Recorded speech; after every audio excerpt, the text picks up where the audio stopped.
Hello everyone. कैसे हैं आप सब? बढ़िया। ठीक है।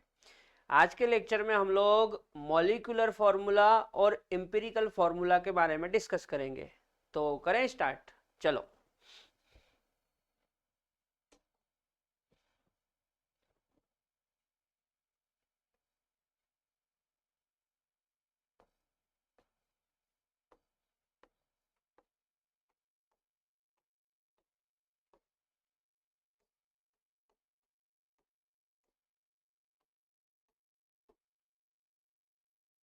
मॉलिक्यूलर फार्मूला एंड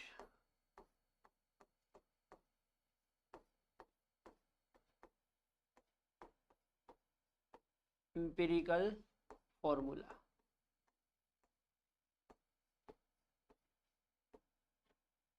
ठीक है बेटा। आज के लेक्चर में हमको ये दो चीजें डिस्कस करनी है, मॉलिक्यूलर फार्मूला और एम्पिरिकल फार्मूला। एक एक करके देखते हैं। सबसे पहला है मॉलिक्यूलर फार्मूला। इसको बेटा हिंदी में बोलते हैं आणविक सूत्र। क्या बोलते हैं?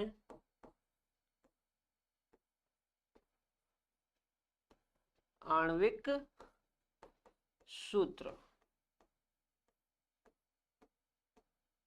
क्या होता है ये? सुनो। ऐसा सूत्र जो किसी अणु में उपस्थित परमाणुओं की सही संख्या व्यक्त करे। मतलब अणु में उपस्थित परमाणुओं का एग्जैक्ट नंबर बताए, उसको बोलते हैं आणविक सूत्र। ठीक है। तो पहले डेफिनेशन लिख लेते हैं।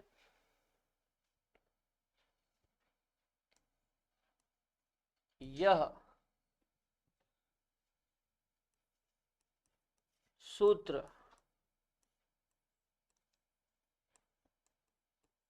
किसी अणु में उपस्थित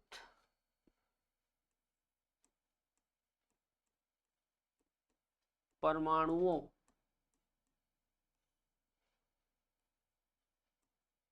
की सही संख्या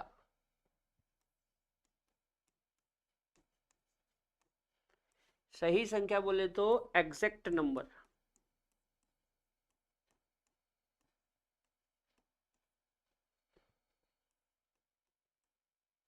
बताता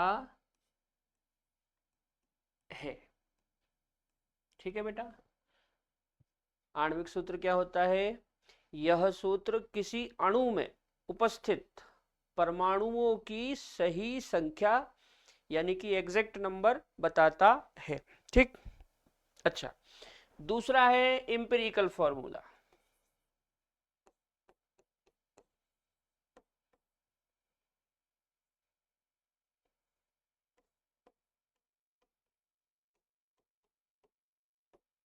एम्पिरिकल फॉर्मूला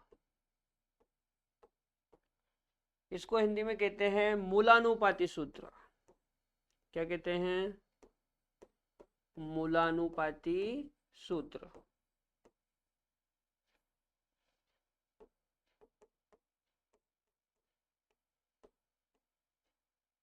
यह क्या होता है? सुनो। ऐसा सूत्र जो अणु में उपस्थित परमाणुओं का सरल अनुपात बताए। क्या बताए? परमाणुओं का सरल अनुपात, उसको बोलते हैं मूलानुपाती सूत्र। ठीक है। तो डेफिनेशन हो जाएगी, यह सूत्र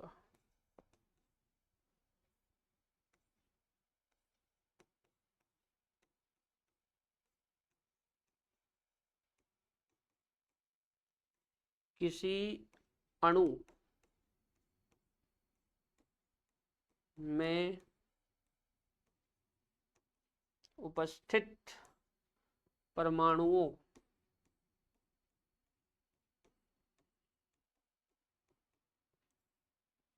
का सरलतम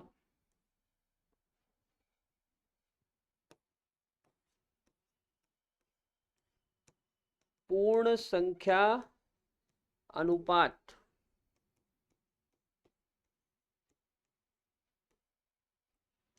अंग्रेजी में बोलेंगे सिंपलेस्ट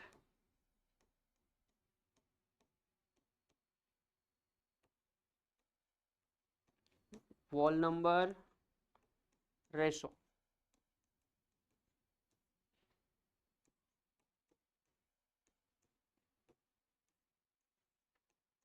बताता है। ठीक है, पढ़ो क्या लिखा है। यह सूत्र किसी अणु में उपस्थित परमाणुओं का सरलतम पूर्ण संख्या अनुपात यानी कि सिंपलेस्ट वॉल नंबर रेशो बताता है। एक बार नोट कर लो।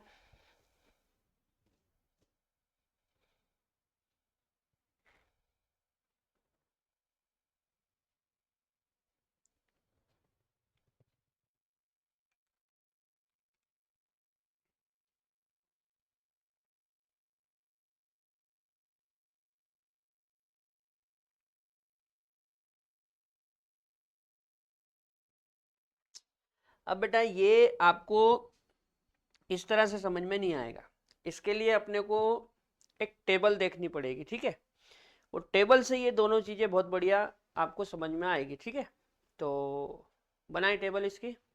चलो, इसके लिए हमको पार्टीशन करना पड़ेगा। ठीक है, एक पार्टीशन में लिखेंगे हम कंपाउंड, एक में लिखेंगे मॉलिक्यूलर फार्मूला, एक में लिखेंगे सिंपलेस्ट रेशो, एक में लिखेंगे एम्पिरिकल फार्मूला। मतलब 4 पार्टीशन बनाने पड़ेंगे। ठीक है, तो 4 पार्टीशन कर लेते हैं। ठीक, एक में लिखेंगे हम कंपाउंड। ठीक है, कंपाउंड मतलब जो भी हमारा यौगिक होगा। इसमें लिखेंगे अपन मॉलिक्यूलर फार्मूला,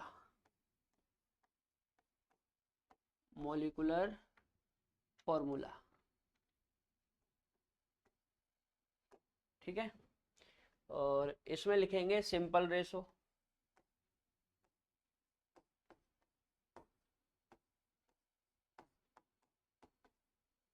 और लास्ट वाले में लिखेंगे एम्पिरिकल फार्मूला।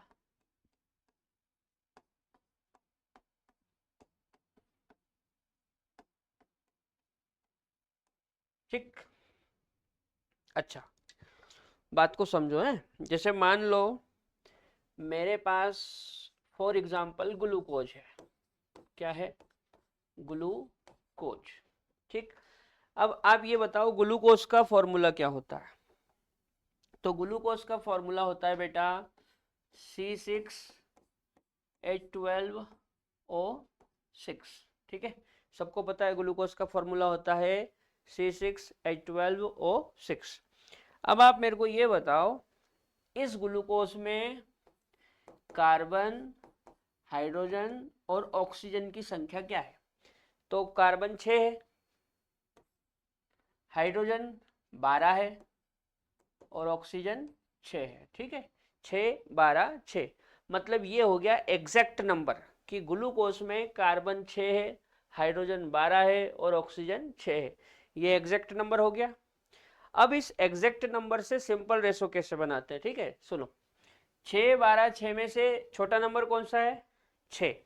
तो हम क्या करेंगे, इन तीनों में 6 से भाग लगाएंगे। ठीक है, तीनों में 6 से भाग लगाएंगे तो 6 से 6 कितनी बार जाएगा? एक बार।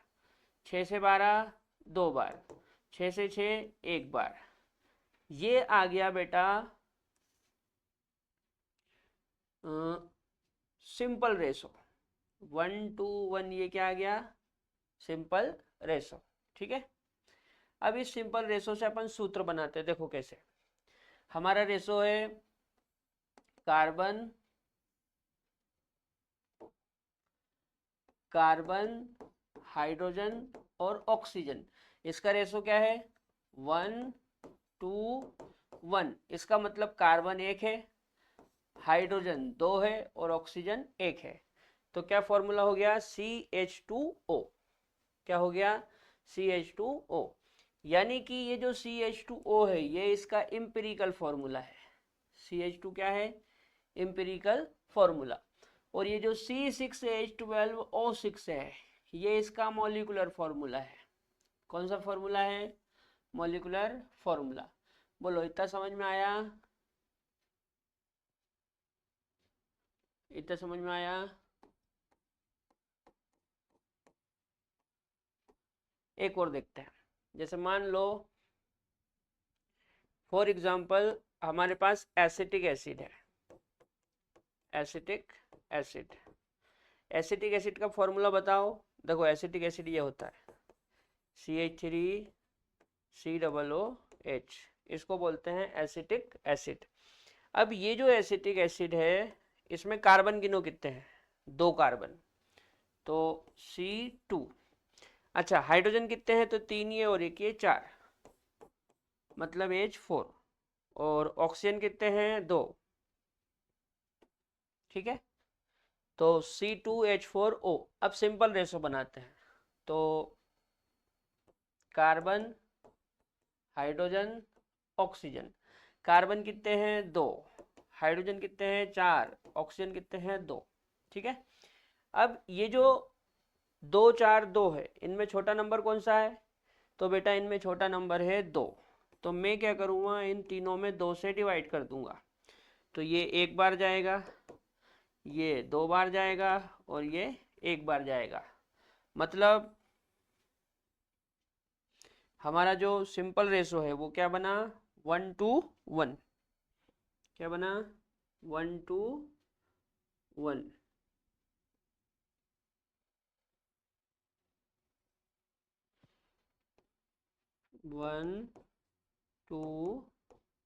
1:1। ठीक है, ये हमारा सिंपल रेशो है 1:1। अच्छा यहाँ पर भी देखो 1:1 ही आया था। यहाँ पर भी क्या आया था? 1:1। 1:2:1।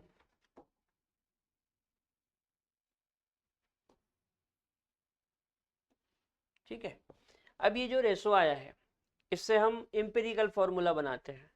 तो इसमें भी कार्बन, हाइड्रोजन और ऑक्सीजन है, तो रेशो क्या बना? 1:1। अब 1:1 के हिसाब से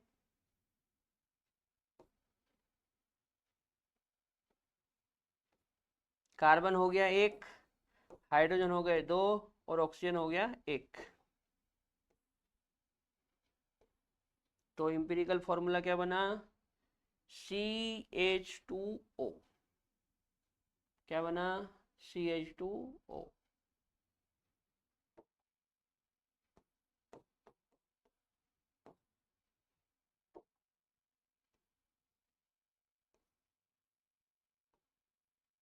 अच्छा, यहां से एक चीज और समझ में आ रही है कि मॉलिक्यूलर फॉर्मूला हमेशा अलग अलग होता है, लेकिन जो एम्पिरिकल फॉर्मूला है वो सेम हो सकता है। ठीक है, वैसे तो एम्पिरिकल फॉर्मूला भी अलग अलग होता है, लेकिन कुछ केसों में एम्पिरिकल फॉर्मूला सेम हो सकता है। जैसे ग्लूकोज का मॉलिक्यूलर फॉर्मूला और एसिटिक एसिड का मॉलिक्यूलर फॉर्मूला अलग अलग है, लेकिन इनका एम्पिरिकल फॉर्मूला देखो सेम है। ठीक है, तो एम्पिरिकल फॉर्मूला सेम हो सकता है। एम्पिरिकल फॉर्मूला क्या बताता है बेटा? Simple ratio. जबकि मॉलिक्यूलर फॉर्मूला क्या बताता है? Exact number. ठीक है, एक बार नोट कर लो।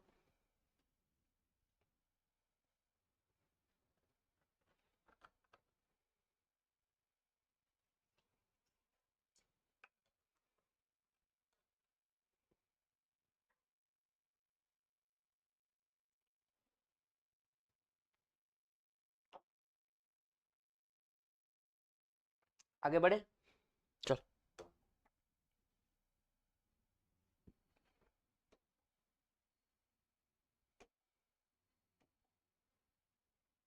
तो फिर से वही 4 पार्टीशन, जिसमें पहले वाले में क्या हो जाएगा? कंपाउंड। इसमें हो जाएगा मॉलिक्यूलर फॉर्मूला।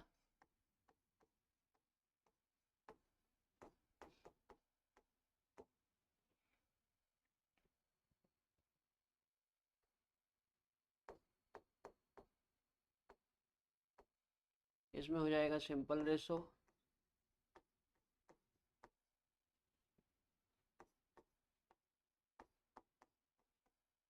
इसमें हो जाएगा एम्पिरिकल फॉर्मूला।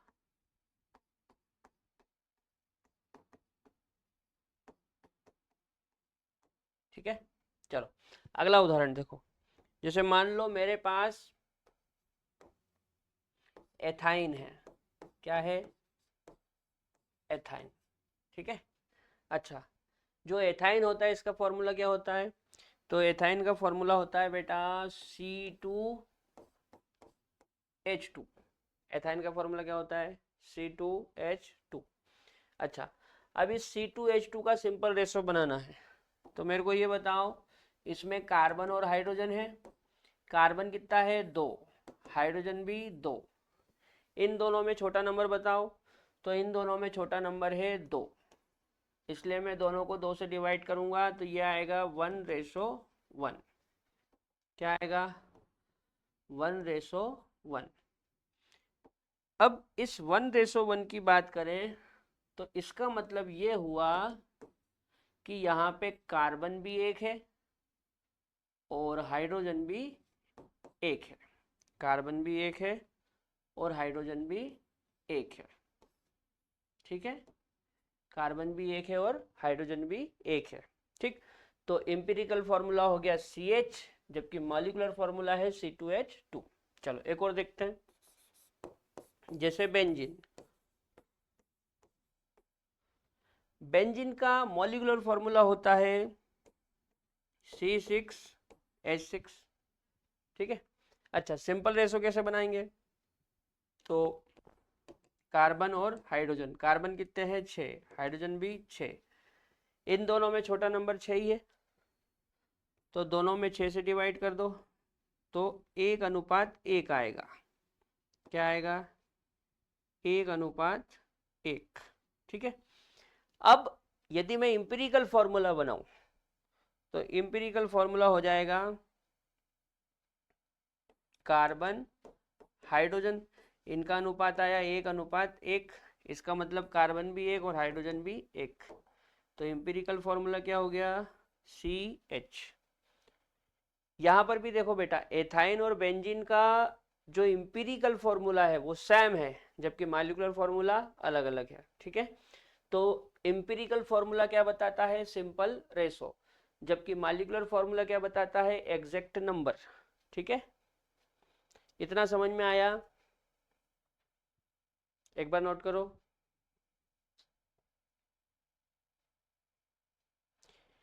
अब इसके ऊपर क्वेश्चन कैसे आता है वो मैं आपको एक एग्जांपल से समझाता हूं। ठीक है,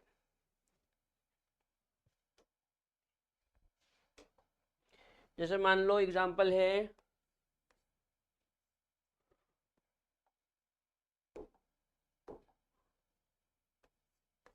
एग्जांपल है किस युग्म में समान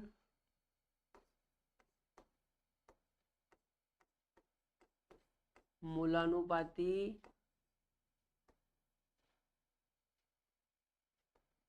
किस युग्म में समान मूलानुपाती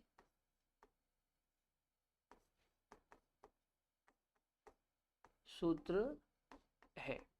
ठीक है, ये आपका एग्जाम्पल है, आपसे पूछ रहा है किस युग्म में समान मूलानुपाती सूत्र है ना, मतलब सेम इंपेरिकल फॉर्मूला वो आपसे पूछ रहा है। ठीक, चलो ऑप्शन देखते हैं। जैसे मान लो ए ऑप्शन है ethane and ethene. Ethane and ethene. B option है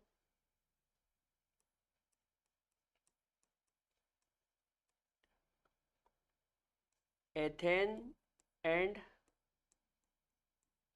एथाइन। सी ऑप्शन है ethene and ethyne.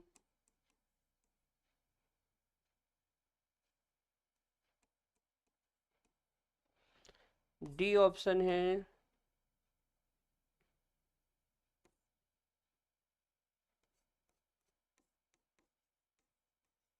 Ethene and hexene. ठीक है, ये 4 ऑप्शन मेरे पास है और मेरे को ये बताना है कि इन चारों में से ऐसा कौन सा पेयर है जिसमें सेम एम्पिरिकल फॉर्मूला है। ठीक है, तो इसको कैसे सॉल्व करेंगे समझो।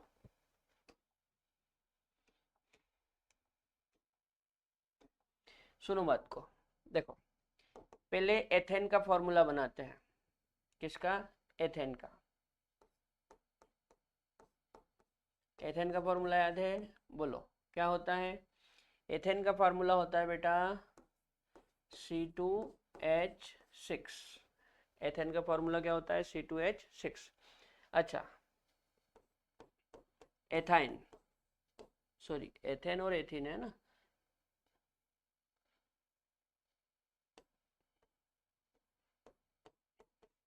एथीन, एथीन का क्या होता है? तो एथीन का होता है C2H4। ठीक, एथेन का C2H6 और एथीन का C2H4। अब यहाँ पे कार्बन और हाइड्रोजन का रेशो क्या बनेगा? तो 2:6। जब 2 से मैं डिवाइड करूंगा तो 2 एकम 2 और 2 तिया 6, मतलब ये आएगा 1:3। यहाँ पे क्या रेशो आएगा बेटा? 1:3।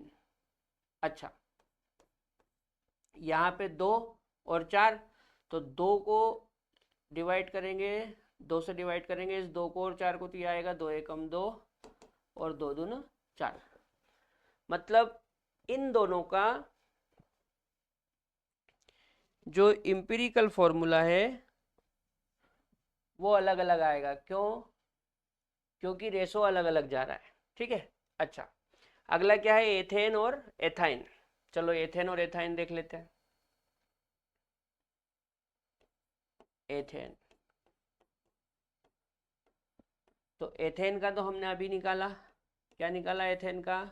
ये ऊपर है 1:3। और दूसरा क्या है? एथाइन,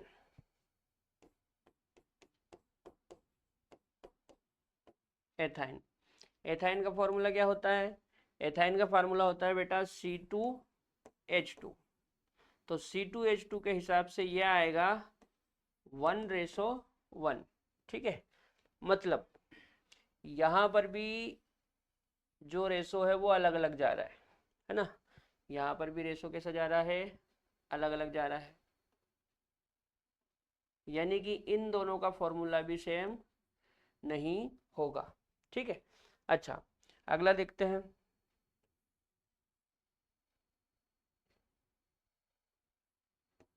अगला है एथीन और एथाइन।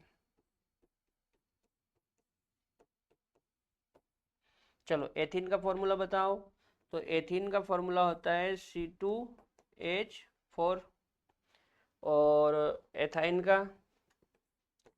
का होता है C2H2। इन दोनों का रेशो हम पहले ही निकाल चुके हैं ऊपर। एथीन का क्या निकाला था? एथीन का निकाला था 1:2। और एथाइन का क्या निकाला था? एथाइन का निकाला था हमने ये 1:1। मतलब ये भी सेम नहीं है। क्यों? क्योंकि सिंपल रेशो अलग अलग जा रहा है। ठीक है, अच्छा लास्ट वाला देख लेते हैं। यहाँ पे यहाँ से ले लेते हैं ना। चलो, एक तो एथीन है, एथीन। तो एथीन का तो हमारे पास बना बनाया है। एथीन का फॉर्मूला क्या होता है? C2H4, है ना। और इसका रेशो क्या आएगा? 1:2। ठीक है, अच्छा एक क्या है? हेक्सिन। हेक्सिन का फॉर्मूला होता है बेटा C6H12। हेक्सिन का फॉर्मूला क्या होता है? C6H12। C6H12 के हिसाब से मैं रेशो बनाऊंगा तो 6 और 12 में छोटा नंबर 6, 6 से भाग देंगे तो 6 एकम 6 और 6 दूना 12। ये ठीक है। अब आप देखो कि कौन सा रेशो आपको सेम दिख रहा है। जहां पे रेशो सेम है वहीं पे हमारा एम्पिरिकल फॉर्मूला सेम होगा। तो पहले वाले में देखो 1312 है, ये गलत हो गया। दूसरे वाले में 1311 है, ये भी गलत हो गया। तीसरे में 1211 है, ये भी गलत हो गया। जबकि चौथे वाले में देखो 1212, मतलब ये सही है। समझ में आ रही बात? यानी कि एथीन और हेक्सिन का मूलानुपाती सूत्र सेम होगा। ठीक है, एक बार चेक कर लें फॉर्मूला। एथेन होता है C2H6, ठीक है। एथीन होता है C2H4। 2 एकम 2, 2 तिया 6, 2 एकम 2, 2 Doon 4। Ethane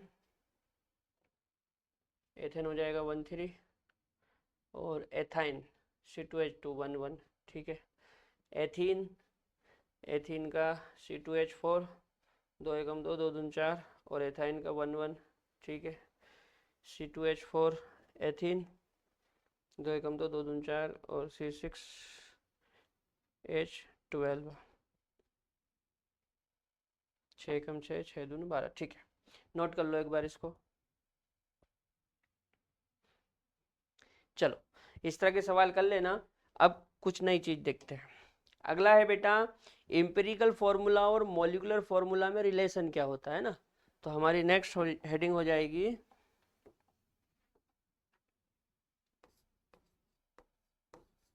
relation between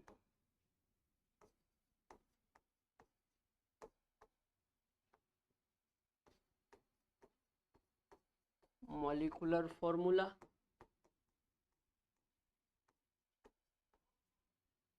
and, यार थोड़ा छोटा करें, ज़्यादा बड़ा हो गया।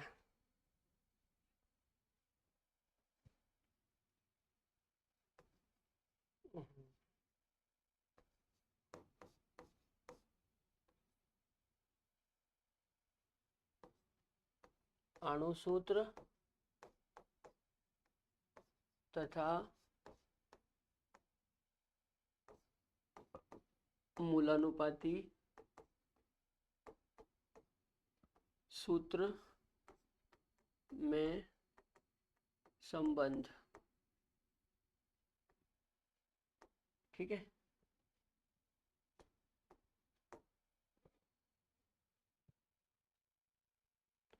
अणुसूत्र तथा मूलानुपाती सूत्र में संबंध, क्या संबंध होता है? देखो बेटा यहाँ पे संबंध होता है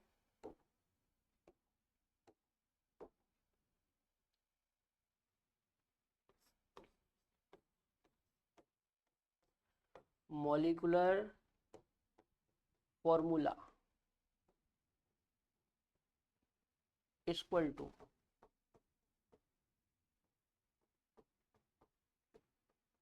एम्पिरिकल फॉर्मूला इंटू एन। क्या संबंध होता है? Molecular formula equal to empirical formula into N, ये इन दोनों में संबंध होता है, ठीक है।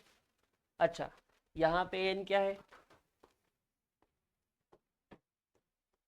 तो यहाँ एन इक्वल टू हो जाएगा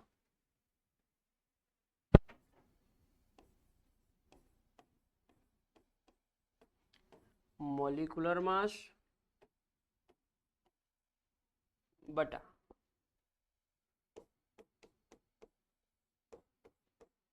एम्पिरिकल